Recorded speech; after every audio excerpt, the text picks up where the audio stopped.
বৌমা, বৌমা। হ্যাঁ মা বলুন। ছোট বৌমাকে একটু ডাকো তো। ডাকছি। মা কি হয়েছে? তোমার দাদা রঙের কাজ করে না? শুধু কাজ না মা, আমার দাদা এত ভালো রং করে, সবাই বলে রঙের ইঞ্জিনিয়ার। রঙের ইঞ্জিনিয়ার? বাবা, যাই হোক, তুমি ওকে একটু আসতে বলো তো। আচ্ছা।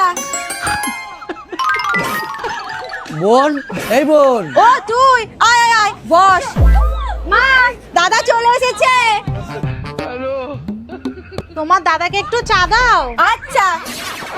আমাদের পাঁচিলের বাইরের দিকটা একটু লিখে দিতে হবে। সে তো আমার বাহাতের কাজ। আর কি লিখতে হবে? বিজ্ঞাপন মারিবেন না।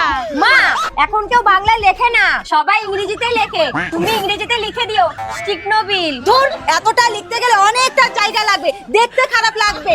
দাদা তুই ছোট করে লিখবি SNB। আরে আমি রঙের ইঞ্জিনিয়ার, এত সুন্দর করে লিখবো না সবাই তাকিয়ে থাকবে। ওই যে ওইখানে রং আর তুলি আছে।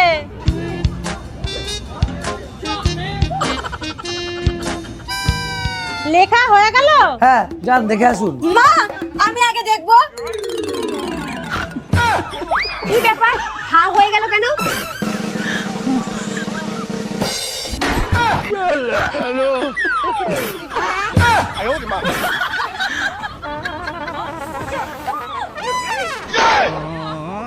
রঙের ইঞ্জিনিয়ার না?